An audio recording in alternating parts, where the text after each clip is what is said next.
Hello student, it is class 8, subject science. We are reading chapter 2, the microbial world. सूक्ष्म जीवों का संसार.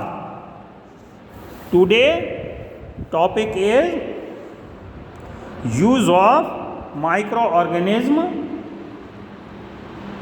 Microorganism किस प्रकार हमें सहायता करते हैं, यूजफुल हैं. इंक्रीज सॉयल फर्टिलिटी, जमीन की उपजाऊपन को बढ़ाने के लिए. Some bacteria are able to increase soil fertility by fixing the atmospheric nitrogen. कुछ बैक्टीरिया मिट्टी में मिले रहते हैं, ये वातावरण की नाइट्रोजन को मिट्टी में सोखने का काम करते हैं. This microbes are commonly called biological nitrogen fixer. इन्हें नाइट्रोजन फिक्सर कहा जाता है. मेंटेन क्लीन एनवायरनमेंट, पर्यावरण को साफ करना. The micro organism like bacteria and fungi decompose biodegradable waste and help in recycling of nutrition to the environment. कुछ सूक्ष्म जीव बैक्टीरिया और फंगी ऐसे होते हैं जो जैविक वेस्ट को, सड़े हुए पत्तों को, जीव जंतुओं के मलमूत्र, जीव जंतुओं को सड़ा गलाकर मिट्टी में मिला देते हैं और मिट्टी को उपजाऊ बनाते हैं. The break down the dead remains of organism into simple substance. ये सरल चीज़ों में मृतक चीज़ों को बदल देते हैं. इससे हमारा पर्यावरण साफ सुथरा हो जाता है और हमारी मिट्टी फर्टाइल हो जाती है. हार्मफुल माइक्रो ऑर्गेनिज्म, हानिकारक सूक्ष्म जीव. कुछ जीव हानिकारक भी हैं. ये पेड़ पौधों और जीव जंतुओं में बीमारियां पैदा करते हैं, हमारे भोजन को सड़ा देते हैं और हमारे कपड़ों को भी नष्ट कर देते हैं.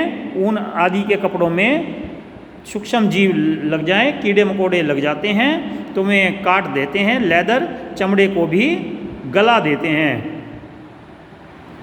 डिजीज कॉजिंग माइक्रो ऑर्गेनिज्म, बीमारी फैलाने वाले सूक्ष्म जीव.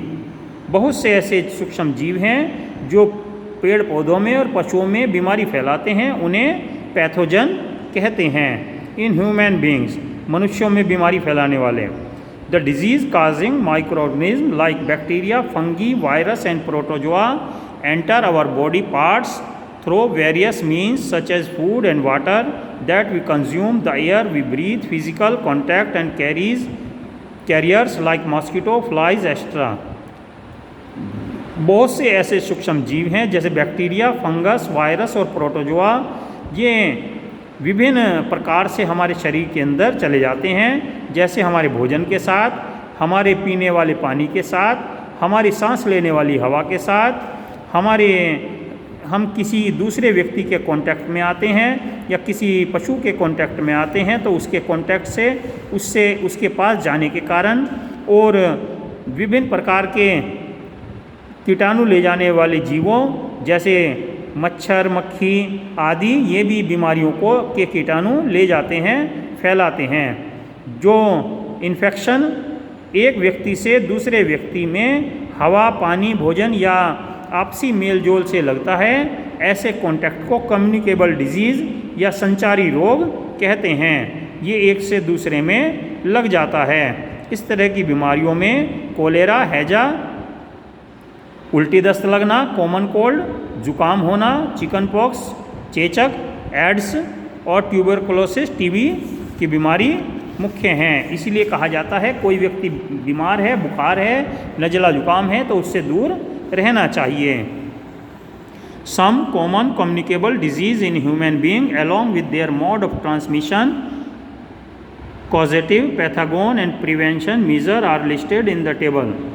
ये नीचे बताई गई हैं.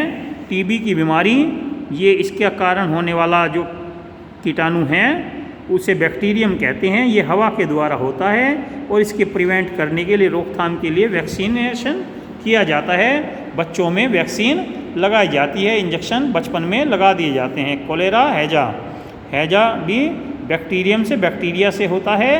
ये पानी या भोजन अशुद्ध हो जाए, खराब हो जाए और उसका प्रयोग कर लिया जाए, हमें पता ना लगे, तो तब कॉलेरा, हैजा, उल्टी दस्त की बीमारी हो जाती है। इसमें मनुष्यों को साफ़ सुथरा रहना चाहिए और अच्छी सफाई की आदतें होनी चाहिए। हमें बिना ढका हुआ भोजन और खाने से बचना चाहिए और उबला हुआ पानी पीना चाहिए यदि बीमारी हो जाए। टाइफाइड बुखार जब ज़्यादा बिगड़ जाता है तो टाइफाइड हो जाता है, ये भी बैक्टीरिया से होता है। इसका कारण भी पानी और भोजन ही है। मनुष्यों को साफ़ सुथरा रहना चाहिए, अच्छी सफाई की आदतें रखनी चाहिए और उबला हुआ पानी पीना चाहिए। उबला हुआ पानी तो किसी भी मौसम में पी सकते हैं, उसे उबाल कर थोड़ा सा ठंडा करके हम पानी का प्रयोग कर सकते हैं, इससे पानी के कीटाणु मर जाते हैं। या हम प्यूरीफायर से, फिल्टर से पानी फिल्टर करके पी सकते हैं। पोलियो की बीमारी वायरस से होती है, ये पानी और हवा के साथ फैलती है। ये भी छोटी उम्र में वैक्सीन कराने से इससे बचा जा सकता है। मीज़ल्स, ये भी वायरस से फैलता है, हवा के द्वारा फैलता है। इसके लिए कंप्लीट आइसोलेशन, बिल्कुल जिसे बच्चे को मीज़ल्स, बड़ी माता का रोग हो जाता है, उसे बिल्कुल बंद कमरे में रखते हैं, उसके संपर्क में दूसरे बच्चे को नहीं आने देते, नहीं तो दूसरे में भी फैल जाता है। इसके लिए भी बचपन में ही वैक्सीनेशन, इंजेक्शन लगवा दिया जाता है। चिकन पॉक्स, यह भी वायरस से फैलने वाली बीमारी है, ये भी हवा या एक दूसरे के संपर्क में आने से फैलती है। इसके लिए भी आइसोलेशन यानी अलग व्यक्ति को रख दिया जाता है, दूसरे के संपर्क में आने से बचना चाहिए। इसके लिए भी बचपन में इंजेक्शन लगवा दिया जाता है। कॉमन कोल्ड, जुकाम, खांसी, ये भी वायरस से फैलता है, हवा के द्वारा इसके कीटाणु दूसरे व्यक्ति में पहुंच जाते हैं। इसके लिए नियमित रूप से हाथ धोने चाहिए, अपनी नाक को ढककर रखना चाहिए और मुंह को जब हम खांस रहे हों या छींक रहे हों उस समय, ताकि दूसरे में कीटाणु, रोगाणु ना पहुंच सकें। हेपेटाइटिस, पीलिया का रोग भी वायरस जनित है, वायरस से फैलता है। यह पानी के द्वारा, दूषित पानी से फैल जाता है, इसलिए पानी उबाल कर पीना चाहिए और इसके लिए भी बचपन में इंजेक्शन लगवा दिए जाते हैं। मलेरिया का रोग प्रोटोजोआ से फैलता है, यह फीमेल एनोफ्लीज मच्छर के काटने से फैलता है। इसमें मादा मच्छर काटती है और वह बीमारी को एक मनुष्य से दूसरे मनुष्य में पहुंचा देती है। इसके लिए मच्छरदानी का प्रयोग करना चाहिए, मच्छरदानी में सोना चाहिए, विशेषकर बरसात के मौसम में। और आजकल तो अलग अलग चीज़ें आने लगी हैं जिसके प्रभाव से मच्छर कमरे में प्रवेश नहीं कर पाते। अलग अलग तरह के स्प्रे, इंसेक्टिसाइड, कीटाणु को मारने वाले, इन मच्छरों को मारने वाले पानी में घोलकर आसपास छिड़क देते हैं, जिससे कि मच्छर पनप नहीं पाते। अपने आसपास साफ सफाई रखनी चाहिए, गंदगी नहीं होनी चाहिए, कहीं पानी इकट्ठा ना हो जिससे कि मच्छर ना फैल सकें और कीटाणु ना पनप सकें। साफ सफाई अपने घर के अंदर भी ज़रूरी है और अपने घर के बाहर भी ज़रूरी है। इन एनिमल्स, पशुओं में, animals are also vulnerable to the disease caused by pathogen. इन जीवों, सूक्ष्म जीवों के द्वारा जानवर भी बीमारी से ग्रस्त हो जाते हैं। फुट एंड माउथ डिजीज़, ये गाय भैंसों में होने वाली पैर और मुंह की बीमारी, खुरपका रोग, मुंह पका रोग बहुत आम बीमारी है। ये बरसात के मौसम में हो जाती है, ये वायरस के कारण होती है और हवा के प्रभाव से एक जानवर से दूसरे में फैल जाती है। एंथ्रेक्स, ये भी जानवरों में होने वाला रोग है, ये बैक्टीरिया के कारण होता है। ये ग्रेजिंग, घास खाने से, एक दूसरे के संपर्क में आने से, एक साथ अगर घास खाएं जानवर तो हो जाता है, इसलिए जानवरों को अलग अलग खोर में घास डालते हैं। फिन रूट, ये मछलियों को हो जाता है, जो कि उनके पंखों को ख़राब कर देता है। इसमें बैक्टीरिया या फंगस के कारण ये होता है, इससे उनके पंख घायल हो जाते हैं और गंदे पानी के कारण ये दूसरे में फैल जाता है या घावों से दूसरी मछलियों में फैल जाता है।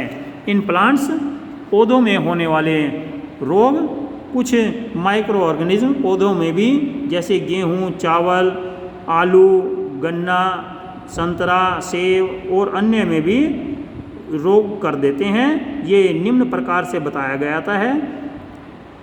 पौधे की बीमारी साइट्रस कैंकर, ये बैक्टीरिया से होती है, ये हवा से होती है, ये संतरे वगैरह फलों में को खराब कर देता है। दूसरा है एप्पल स्कैब, जो सेवों में एप्पल स्कैब से धब्बे सेवों में हो जाते हैं, ये फंगस के कारण होता है और हवा के द्वारा दूसरे पेड़ पौधों में फलों में फैलता है। रस्ट ऑफ व्हीट, ये गेहूं का रोग है, फंगस के द्वारा फैलता है, हवा में और बीजों के द्वारा एक से दूसरे में चला जाता है। येलो वेन मॉस्क ऑफ भिंडी, ओकरा, भिंडी में ये उसकी पत्तों के नसों को पीला कर देता है, ये भी वायरस से फैलता है। और कीड़े मकोड़ों से, जो कीट पतंगे एक पौधे से दूसरे पौधे पर जाते हैं, उनसे यह फैलता है। तो इसलिए हमें इन माइक्रो ऑर्गेनिज्म से, सूक्ष्म जीवों से अपना और अपने आसपास वातावरण का, पेड़ पौधों का, जीव जंतुओं का बचाव करना चाहिए, जिससे कि वे बीमार ना हों और उनकी बीमारी हम तक ना पहुँचे। इसलिए पशुशाला घरों से अलग दूर होनी चाहिए। Okay, thank you, have a nice day.